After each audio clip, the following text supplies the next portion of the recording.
Gravando. Oi, gente, tudo bem?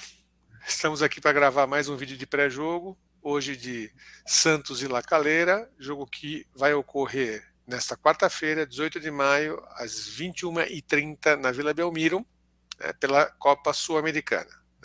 Estou aqui com o Henrico Conde, que também já esteve na live do Boa BSS noite, ontem, pessoal.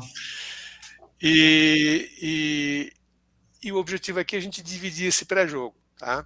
Eu vou falar um pouco do Santos, ele vai falar um pouco da La Calera, aliás, antes de mim, né?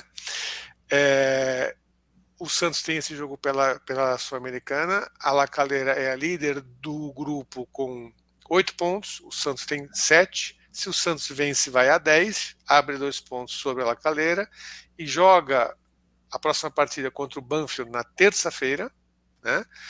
Dia 25, não, dia 22, dia 24. Dia 24 de maio, na Vila Belmiro outra vez. Né? E aí o Santos poderá, dependendo do saldo de gols que ele abrir, até jogar pelo empate. Né? Então essa é uma questão, é muito importante ter essa vitória sobre a La Calera. Né?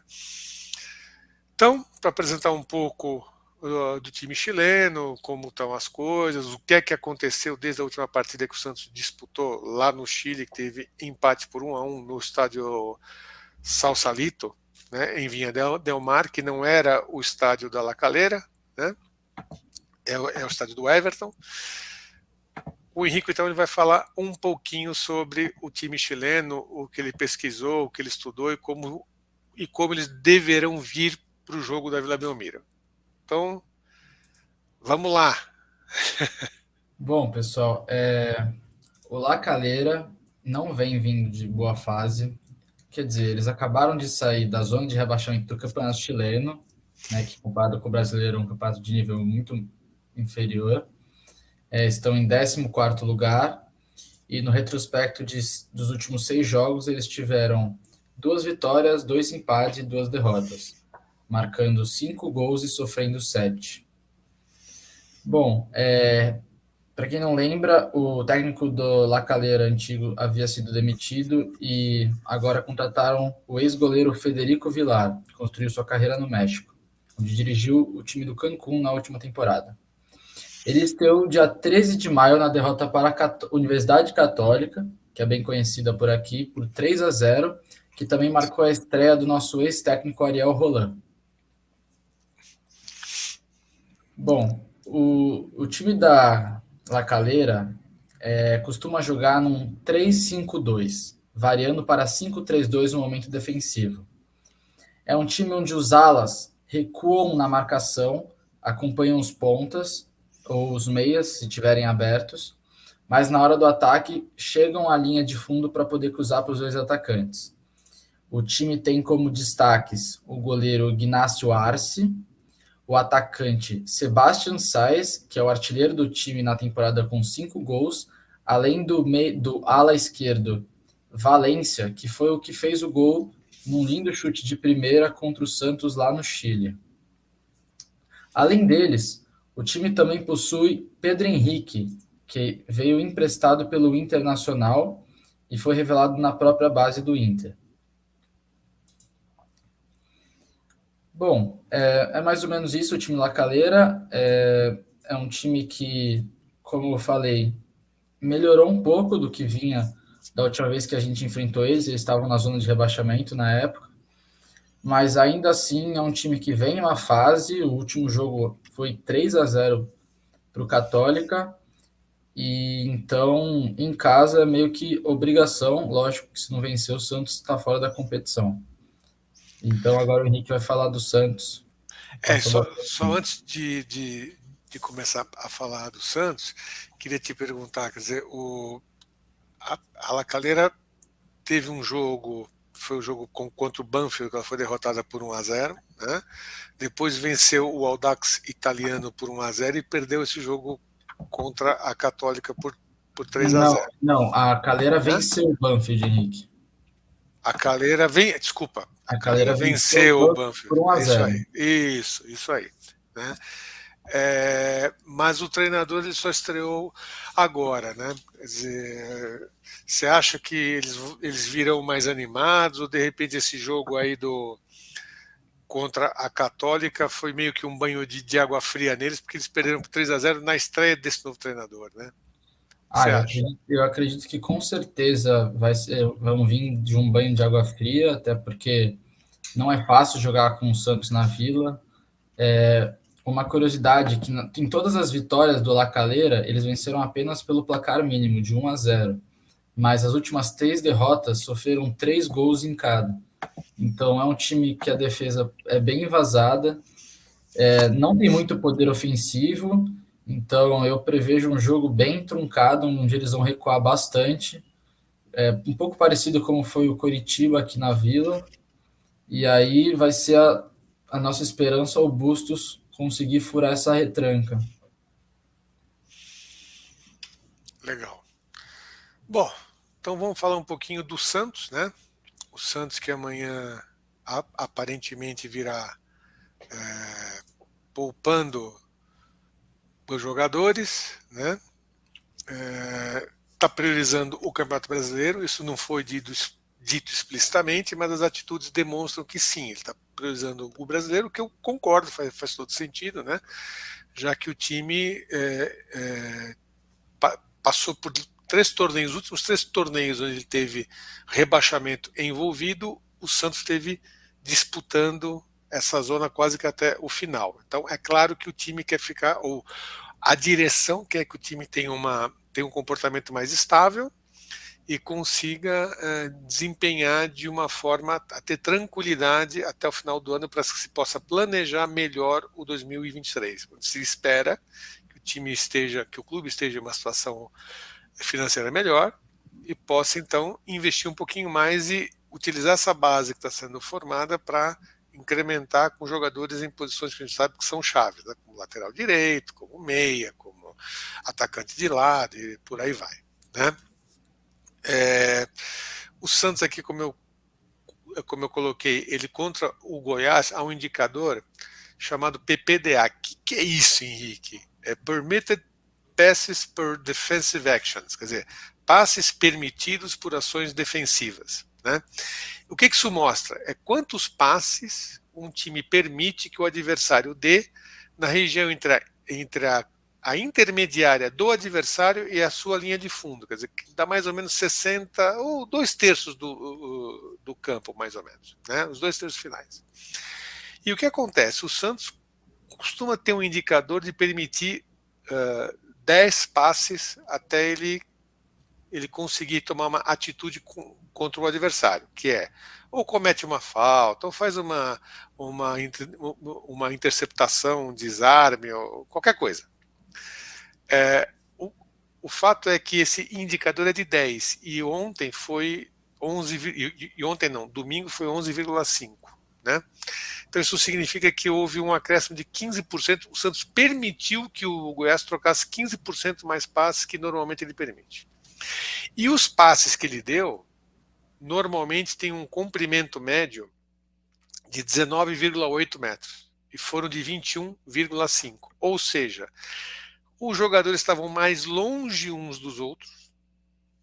Então, como eles estavam mais longe, os passes eram mais longos. Então, isso claramente demonstra que o time estava menos intenso. São 2 indicadores que são muito importantes, né?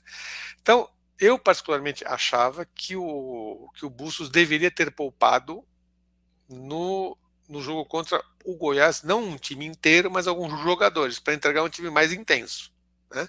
Mas ele não fez isso e deu no que deu. Agora, pela Sul-Americana, ele vai fazer isso, até com uma quantidade de jogadores maior, né? Uma novidade que nós vamos ter na relação de jogadores é o Carlos Sanches, que foi relacionado após um longo e tenebroso inverno. Ele vai começar no banco, mas é possível que entre, né? E é provável. E eu defendo essa ideia que o Sanches ele não é mais meia direita, ele não é mais um segundo volante barra meia direita, ele não tem mais intensidade para isso, né? Eu acho que ele pode ser testado como segundo atacante ou meia de ligação. Por quê? Porque ele é um jogador que ele não vai ter velocidade, mas ele é um jogador que acelera o jogo, ele tem um passe muito acelerado. Então, é diferente do Goulart, porque o Goulart ele não tem esse passe acelerado, ele não é um cara que sabe fazer lançamento, ele não é um cara que tem essa característica, já o Sanches tem. Então, ele poderia, dependendo das circunstâncias do jogo, eventualmente ser testado assim. O que você acha, Henrico? Bom, como eu disse na live hoje, sinceramente, eu não acho que o Sanches devia entrar esse jogo. Ainda mais porque, se o resultado não estiver favorável, vai ficar um jogo mais pegado. É um jogo meio arriscado para mim, para testar jogador. Mas é como você falou, eu acho que se ele for entrar, vai ser uma posição que exija pouca mobilidade e mais técnica, né? A famosa classe que alguns jogadores, tipo, só tem isso no final de carreira, mas ainda tem. Então eu concordo com você. Eu acho que seria bom também pela experiência do Sanches. É um jogador que é cascudo, já jogou muita competição intercontinental e espero que faça um grande jogo se entrar amanhã. Eu não escalaria o Sanches se o jogo tiver pegado, de forma nenhuma. Aliás, nem nessa partida e nem Nem outra partida qualquer. nenhuma. Eu acho que é pelo contrário. Eu acho que é aquele jogo que você está ganhando e você quer alguém que vai agregar 3-0 e ele experiência. vai levar o jogo. Exatamente. É aquele cara que vai. Né? Se ele demonstrar que ele se adapta a uma posição diferente, de repente pode até ser, mas eu não acredito que ele consiga entregar mais intensidade a um nível similar ao que ele entregava em 2019, por exemplo. Eu acho que o problema, quando ele entrar, se o atacante ao lado dele estiver cansado também, a gente vai perder toda a opção de velocidade. Então, se ele for entrar, precisa entrar com alguém que esteja descansado e que tenha velocidade para ele poder fazer uma ligação, correr por ele, no caso. Agora, enquanto o Sanches está lá, está com o salário sendo pago, e não há um interessado, é preciso testá-lo e ver se em alguma coisa ele pode servir. Né? Mas em certas condições. Eu estou de pleno acordo com você, acho que é isso mesmo. Né? E aí, como eu escalaria o Santos? Eu escalaria o Santos é um 4-3-1-2, com o Goulart como atacante, não como meia. E o Juan na ligação, uma posição que ele jogou, inclusive, na Copinha, por exemplo, e similar a que o Batistão pode desempenhar em certos momentos, ou já desempenhou em certos momentos. Né? E no momento defensivo, 4-4-2 fechando pelo lado, repetindo o que faz o Batistão. Né? Então eu armaria o time mais ou menos assim. Ó, tá? Um time também muito parecido com o que a gente vai ver o do Bustos, para poupar realmente os jogadores. A gente vê que no domingo, por exemplo, a gente viu que o Lucas Pires estava muito cansado. Né? Ele não conseguia nem começar a acompanhar o Apodi. E o Apodi explorou o lado dele quando percebeu que ele não conseguia mesmo. Né? O Zanocelo saiu muito cansado. Né? O Batistão estava pregado. Né? Então acho que é momento de realmente a gente dar uma refrescada nesse elenco, porque vamos precisar deles todos, né? E inteiros, né?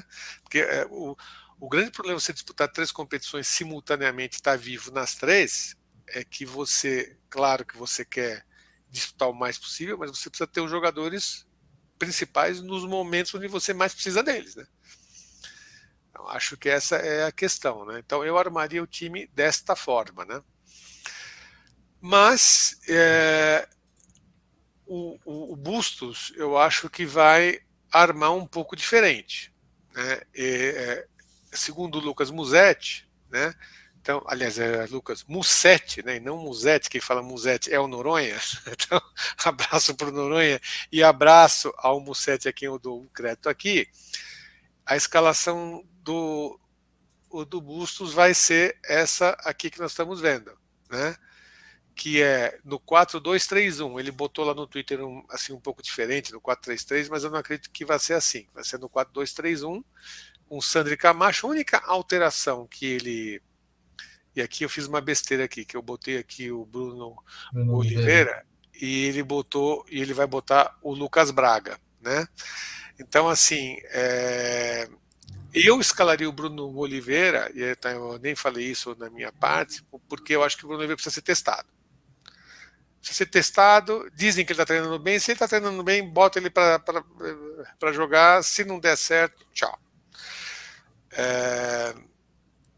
E ele vai botar o Lucas Braga. E na verdade ele vai botar o Lucas Braga nessa posição do Bruno Oliveira, né? Do 4-2-3-1.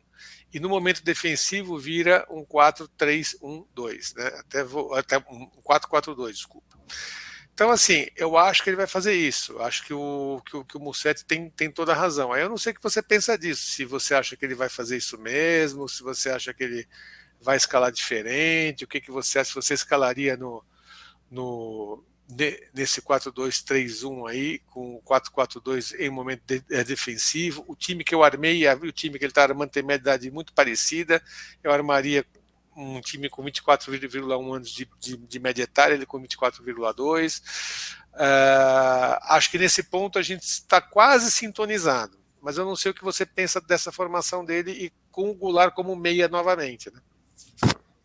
Bom, eu acho que assim, o meu principal problema com essa formação seria o Juan jogando pela direita.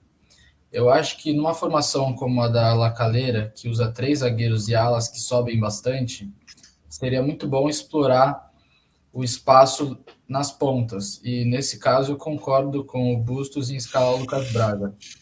Agora, eu não vejo por que não escalar o Lucas Barbosa na ponta direita para poder dar mais velocidade para o time. Eu não entendi até agora também o sumiço do Lucas Barbosa no time, que não vem mais aparecendo entre os que entram no segundo tempo. Mas eu gosto muito da sua escalação também, acho que dá uma segurança defensiva e construção com bola. Com o Bruno, o Ricardo e o Juan, eu acho que o time pode construir mais jogadas, não vai só na velocidade, vai na base da técnica também. E infelizmente com o Felipe Jonathan e Auro a gente também perde muito em apoio aos laterais. São 2 laterais que não sabem subir direita, são mais defensivos. E eu acho que numa partida que a gente vai ter que ir para cima, não precisava de tanta defesa assim. Eu acho que o Lucas Pires, o Madison nem tanto, mas o Lucas Pires faria bastante falta nessa partida. Mas bom, é como eu disse, eu acho que o time da La Calera é um time bem inferior ao nosso, inclusive ao alternativo, e independente da escalação, e se, como você falou, se o time alternativo está treinando bem, eu acho que a gente tem que ir para cima mesmo, com obrigação de vencer. Eu acho que o Lucas Pires vai acabar entrando durante o jogo, talvez fazendo uma dupla como fez no jogo contra a Católica lá em Quito. Pelo meio. Foi pelo meio. Acho que isso pode acontecer. Acho também que ele está botando o Juan na direita, tem feito isso frequentemente, fez contra o Cuiabá, fez contra o Curitiba também, né, em dado momento do jogo. Né? Ele está treinando o Juan para fazer isso porque ele enxerga que porque o Juan era meia de origem. Sim, sim. Então ele gosta de trabalhar pelas pontas com o que eles chamam de média punta. Né? Então ele quer que o Juan se adapte a isso para ter essa alternativa, entendeu? Uhum. Ele fazer essa construção pelos lados. Né? É como o Atlético de Madrid joga na Espanha, num 4-4-2. E é como ele jogava no Barcelona. Né? Inclusive frequentemente com o Byron Castillo de ponta, junto com o Martínez, e eles construindo na diagonal, fazendo os laterais subirem para eles montarem dobras em cima dos laterais adversários, né? E construindo e tendo eventualmente a possibilidade de fazer triangulação com algum dos meio-campistas. Assim que ele trabalhava mais. Mas eu vejo o quê? Eu vejo que a gente tem isso que você falou, que a gente com o Auro e com o Felipe Jonathan. O Felipe Jonathan é um cara que na marcação ele deixa muito a desejar, né? Ele até tem apoio, mas não pela ala, ele é bom apoiando pelo meio. Ele é mais o que falam de lateral construtor hoje em dia, né? É o que o Auro, teoricamente, era para ser, né? Só que aí tem um problema. Se você como vai ter o Lucas Braga fazendo o corredor, ter o Felipe Jonathan mais pelo meio faz até sentido, né? Porque o Lucas Braga não é um cara que fecha para construir, ele não tem essa característica, né? É só vendo, né? O problema é na direita, né? Que na direita o problema é na direita. O corredor, o Juan provavelmente vai. É o que você falou, só vendo, eu acho que vai tudo depender de como o time vai se portar. Se a gente tiver espaço nas alas com o apoio deles, quando eles atacarem, é bom explorar o corredor, mas se for uma retranca igual o Goiás e Curitiba, eu sou muito mais a favor de ter mais jogadores no meio campo construindo a bola. A minha preocupação, quando eles montam a linha de 5 atrás, de você ter pontas, é você não ter pontas como o Lucas Braga, é você não ter espaço para ele correr. Então, por isso que eu preferi botar o Bruno Oliveira, para ter mais construção vindo de trás, já que o meio deles não fica tão preenchido, fica com 3 jogadores. Então, se você tiver mais jogadores articulando pelo meio, você pode estabelecer uma superioridade numérica ali e tentar construir de trás. Entendeu? O Lucas Braga não é nada construtor. Não é nada construtor. O Julio talvez o Julio talvez seria uma boa na do Braga para ajudar na construção com o Goulart e com o Juan. É que o Julio também estava pregado, né? Também você viu que no jogo contra o Goiás ele não jogou, ele foi muito mal, ele foi bem no jogo com o Curitiba, foi muito mal contra o Goiás, porque ele estava esgotado. Você via que ele não entregava intensidade, né? Sim. Então é isso. Você tem mais alguma coisa que você gostaria de ressaltar? Não, eu só peço o apoio da torcida santista para ir ao jogo. Espero que a gente consiga lotar a casa e que seja uma partida bonita, com muitos gols, e que a gente consiga furar essa retranca, né? Porque vem sendo um problema não só do Bustos, mas ao longo dos anos do Santos conseguir enfrentar times mais fechados e sofrer com derrotas ou empates, enfim. Mas eu espero que seja um belo jogo, com a casa cheia, e que a gente saia líder ao final. É isso aí. Eu estarei lá na Vila amanhã. Vou com o Flauzino e vou com a Bia. Não sei se o Henrico vai, se ele vai poder ir. Acho que não, né, Henrico? Infelizmente a aula na faculdade me quebra. Te quebra. E vamos ver em loco, então, como o Santos se comportará amanhã e se consegue uma vitória para abrir vantagem nesse grupo da Sul-Americana. Então, gente, era isso que a gente tinha para falar. Por favor, quem está nos assistindo, inscreva-se no canal, ative o sino para receber as notificações, deixe o seu like para nos ajudar a produzir conteúdo e a gente, além de tudo isso, a gente tem plano de membros a partir de R$ 2,99 com várias alternativas aí. Então, a gente está fazendo de tudo para produzir mais conteúdos, mais qualidade, mais variedade para vocês. O Henrico está aqui, é uma prova disso, né? A gente está tentando fazer novos modelos e novas alternativas, então a gente conta com vocês, ok? Bom jogo para todos nós nessa quarta. Boa nação. Valeu, obrigado.